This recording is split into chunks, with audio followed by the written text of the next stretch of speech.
Magandang araw mga kaibigan. Ito na naman tayo para sa isa na namang episode ng Sound System Tips. At ang topic natin ngayon ay how to make your sound system sound good. O kung sa Tagalog, paano mapapaganda ang tunog ng inyong sound system. Kung interesado ka sa topic na ito, halina at ako'y samahan. Let's go! At ang video pala na ito ay hatid sa inyo ng ERWorks.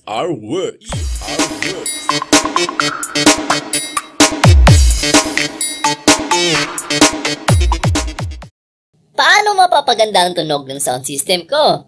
Bakit basag ang tunog? Bakit parang ngongo? Bakit tunog sabog? Parang ipit? Bakit? I-stop! Bago natin sagutin ang inyong mga tanong, humingi po ako ng konting pabor sa inyo. Paki-follow po ng aking FB page na naka-flash sa ating screen. Paki-subscribe na din po ng aming YouTube channel. Paki-comment na rin po kung meron kayong tanong o suggestion para magawa natin ng panibagong video. Tsaka paki-share na rin po para marami ang makapanood at matuto. Tsaka pag natapos nyo ang ating video at inyong nagustuhan, paki-hit na rin po ang like button. Salamat po! Nagtataka ka ba bakit ang pangit ng tunog ng sound mo? Pinihit mo na ang lahat ng dapat pihitin. Ginawa mo na ang lahat ng ritual at orasyon. Pero pagpatugtog mo, nakangiwi ang mukha ng nakapakinig. Dahil ang sagwa ng tunog. Ngayon, bibigyan ko kayo ng tip at guide na step by step kung ano-ano ang dapat gawin para mapatino ang sounds mong hindi maintindihan kung ano ang tunog. At nang hindi ka na makatsawaan ng mga marites dyan at sabihan na, "Ala, ang ganda ng gamit, di naman marunong pumihit, no ba yan?" At ito na, punta na tayo sa una at pinakamalagang tip. Playback music quality. Siguraduhin na yung pinapatugtog nyo ng music sa laptop man o sa cellphone or kahit saan pang mga playback device ay maganda ang quality. Di porket naka-download ka na ng music, okay na yun. Suriing mabuti ang quality ng music na na-download.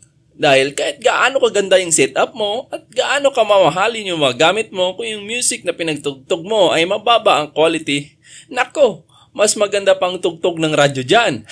Kung maaari, piliin ang pinakamataas na kbps. Mas mataas, mas maganda. Medyo malaki nga lang yung storage na magagamit, pero okay lang yun.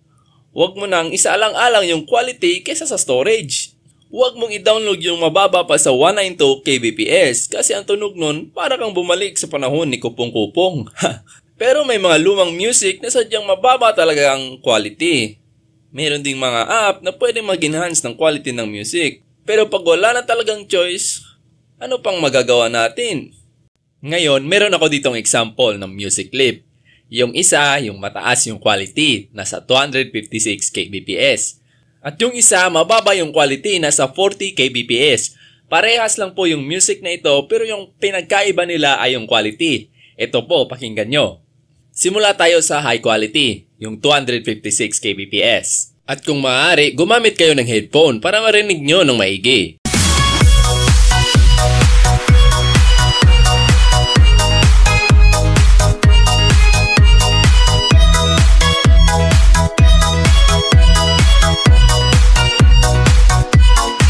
At ito naman yung pangalawa, yung mababa yung quality, yung 40 kbps.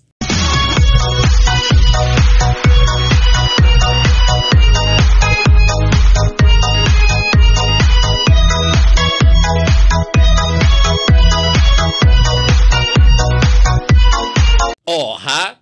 Gulat ka no? Ang laki ng pinagkaiba. Imagine kung yan yung pinatugtog mo sa sound system mo. Magugulat ka talaga. Papasabi kang, "Lo, ba't ganun?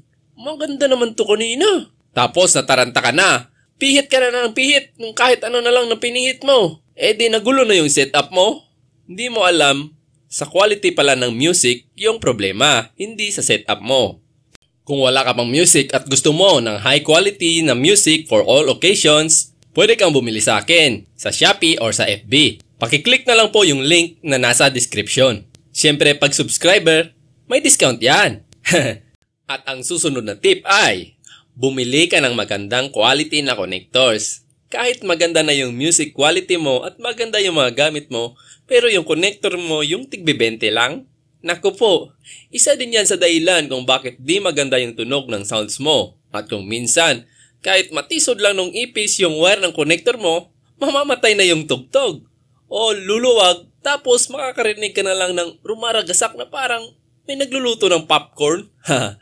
Kaya wag nating tipirin ang mga connectors. Meron namang magagandang quality na hindi gaanong kamahalan. Kung wala ka pa, bili ka na sa akin. Wag yung nakita mong mura, okay na. Yun pala sa huli, ikaw yung mapapamura. Buy one, take one. Tapos nung tumagal, yung laman naging pulbos na. Nagtaka ka na lang, bigla-bigla na lang, wala na. Di na tumutunog yung gamit mo. Sa experience ko, merong nagpapaset up sa akin at kadalasan reklamo, umuugong daw yung sound niya, minsan pangit daw at nawawala-wala. Nung tignan ko yung connector na gamit, parang bahay ng bubuyog yung pagkahinang, di pa kumapit. Tapos mumurahin yung connector na gamit. Pag hugot mo, minsan naiiwan pa yung laman. Di ko naman sinasabi na sa akin lang kayo bumili. Bumili po tayo sa mga trusted at tested na ng mga seller. Huwag yung makikita mo lang na mura, bibilhin mo na. Meron kasing iba na tuto lang maghinang ng konti, nagbenta na agad. Sa mahal ba ng bigas ngayon? Kaya minsan mali-mali lang yung kabit. Ikaw na bumili, ikaw pa yung maproblema. Break time muna mga insan. Mag-promote lang ako ng business. Brand new equipments at accessories ba ang hanap mo? Meron kami yan. Good quality na, presyong kaibigan pa. Bumibili at nagbebenta din kami ng mga lumang gamit at electronics gadget. Baka may pinaglumaan kayo dyan at mga sirang kagamitan. Binibili din po namin yan. Sira ba amp o speaker mo? Nag-ayos kami yan at kahit iba pang kagamitan. Basta makaya ng aking kapangyarihan. Hanap mo ba ay box na mura at tested na? Meron din kami yan. Hanap mo ba affordable lights and sound? O may kulang ka na gamit, pwede kang mag-rent sa amin. Gumagawa din kami ng floater, voiceover, music remix, anthem, intro, at official battle music. Baka gusto mo pumogi sound mo. Gumagawa din kami ng logo, nameplate, tarpaulin, and stickers. Pati na customized virtual DJ skin, pampadagdag angas sa setup mo. Lahat po ng serbisyo namin ay siguradong sulit na, pasok pa sa bulsa, at ang mukha mo ay mapapangiti, hindi mapapangiwi.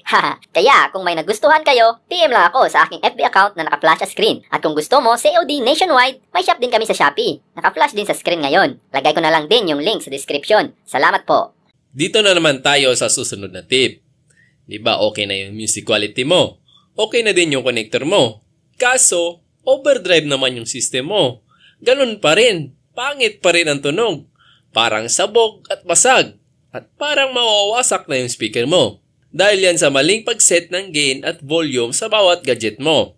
Simula tayo sa laptop o cellphone. Dapat huwag sagadin ang volume at kung maaari, nasa 60 to 80% lang para ma-maintain yung quality ng music. Tapos pagdating naman sa mixer, huwag todo pihit sa gain. Pihitin mo yung tama lang at huwag papailawin itong clipped signal. Ugaliin din na dapat huwag tayong lalampas dito sa guhit na ito. Ito ay tinatawag na unity gain. Ganun din sa master volume. Tsaka yung sa VO meter, huwag din nating paabutin sa clip. Hanggang 0 lang kung maaari. Para huwag tunog sabog yung signal natin. Ganun din sa mga processors, maintain natin yung unity gain lang. At pagdating sa amplifier, tamang volume lang. Pakinggan mo kung hanggang saan lang yung max volume na hindi magtutunog sabog ang music. At yan ang tinatawag na proper gain structure. Gagawa ako ng separate at actual video para mas lalo nyo itong maintindihan. O diba, meron na naman kayong aabangan. Kaya paalala ko, huwag nang pilitin kung wala na talaga. Mas maganda pakinggan yung sakto lang ang volume kaysa sa malakas nga pero garalgal yung tunog. Kung gusto mo malakas, edi mag-upgrade ka ng mas malaki o mas madaming speaker at amplifier. Huwag mo nang pigain yung system mo kung alam mo ng limit na. Baka kinabukasan, nandun ka na naman sa iyong suking teknisyan. Ikaw na naman?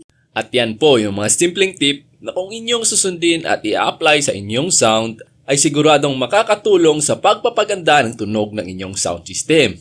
At kung nabitin ka pa, madami po akong tip dito. At isishare ko pa ito lahat sa inyo. Meron po tayong part 2 niyan. Relax lang. Kaya click lang ang notification bell para updated ka sa new upload ko. Kaya paalala ko lang, ugaliin nating bigyan ng halaga kahit maliit na bagay. Dahil maaaring malaki ang epekto nito sa ating sound system. At sa mga natuto sa akin, pa-shoutout na lang ako sa soundcheck nyo. Sa FB man o sa YouTube. At sa mga malapit naman sa akin at gusto nyo na pa-set up ng sound system nyo, PM na lang ako sa FB. At dyan po nagtatapos ang ating video. Naway may natutunan na naman kayo. At palagi ko pa ring paalala, pag may mali akong nasabi, feel free to correct me. Tumatanggap po ako ng suggestion at correction. Dahil ako po ay di perpekto. Tao lang din po ako nagkakamali. Salamat po ulit. At huwag kalimutan mag-like, share, and subscribe. God bless po!